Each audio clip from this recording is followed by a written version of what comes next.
আসসালামু আলাইকুম, welcome to my channel science mini blog and cooking. আজকে আমি আপনাদের মিষ্টি আলু বা রাঙা আলু দিয়ে কালোজাম মিষ্টি তৈরি করে দেখাবো। সেই ভিডিওটি আজকে আপনাদের সাথে শেয়ার করব।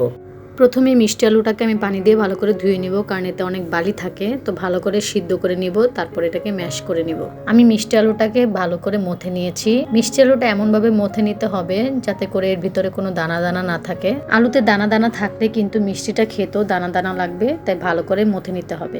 আপনারা চাইলে কিন্তু গ্রেটার মেশিন দিয়ে গ্রেট করেও নিতে পারেন। এখানে প্রায় 1 কাপ পরিমাণ মিষ্টি আলু আছে।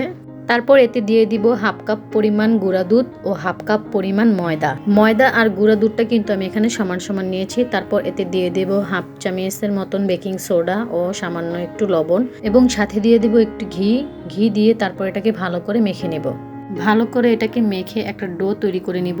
মিষ্টি আলু দিয়ে এই মিষ্টিটা বানানো কিন্তু খুবই সহজ, খেতে কিন্তু একবারও মনে হবে না যে এটা মিষ্টি আলু দিয়ে বানানো। আপনারাও বাসায় অবশ্যই এই রেসিপিটা ট্রাই করে দেখবেন। ভালো করে মথা হয়ে গেলে এখান থেকে ছোট ছোট করে নিয়ে লম্বা লম্বা মিষ্টির শেপ দিয়ে নেব। এখানে আমি সবগুলোই কিন্তু লম্বা লম্বা করে বানিয়েছি, আপনারা চাইলে এখানে গোল গোল করেও বানাতে পারবেন। এখন চুলাতে একটা কড়াই বসিয়ে আগে থেকে তেলটাকে আমি হালকা গরম করে নিয়েছি। তারপর একটা একটা করে সবগুলো ভেজে নিব। 1 কাপ মিষ্টি আলু দিয়ে কিন্তু এখানে আমার প্রায় 12-13টা মিষ্টি হয়েছে। ভাত দিয়ে গোলাপ জামুন মিষ্টির রেসিপি ও বুন্দিয়ার রেসিপি আমার চ্যানেলে কিন্তু আপলোড করা আছে। আমি ডেসক্রিপশন বক্সে লিঙ্ক দিয়ে দিব, আপনারা চাইলে কিন্তু দেখে নিতে পারেন। মিষ্টিগুলো সব ভাজা হয়ে গেছে, এখন আমি নামিয়ে ফেলবো। তারপর মিষ্টির শিরা বানানোর জন্য চুলায় একটা ফ্রাই প্যান দিয়ে এখানে আমি দিয়ে দিব 1.5 কাপ পরিমাণ চিনি, 1 কাপ পরিমাণ পানি, 3-4টা এলাচ ও 1 টুকরা লেবুর রস। চিনির শিরাটা যাতে জমে না যায় তার জন্য লেবুর রস দিয়েছি, আপনারা চাইলে এখানে ভিনেগারটাও দিতে পারেন। তারপর চিনির শিরাটাকে ভালো করে জাল করে নেব। চিনির শিরাটা বলক এসে পড়লে 1 মিনিটের মতো রেখে চুলাটা অফ করে দিব, তা না হলে চিনির শিরাটা বেশি ঘন হয়ে যাবে।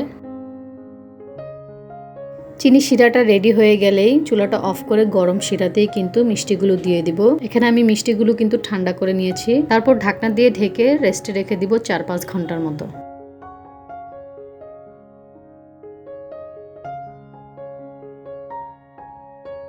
4-5 ঘন্টা পর মিষ্টিটা একদমই রেডি।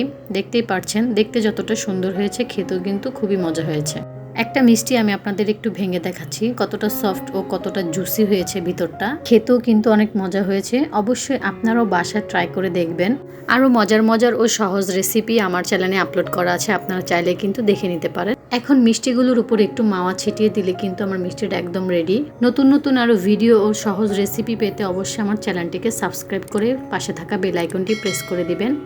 আর ভিডিওটি ভালো লেগে থাকলে অবশ্যই আমার ভিডিওটিতে একটি লাইক দিবেন। সবাই ভালো থাকবেন, সুস্থ থাকবেন। আল্লাহ হাফেজ।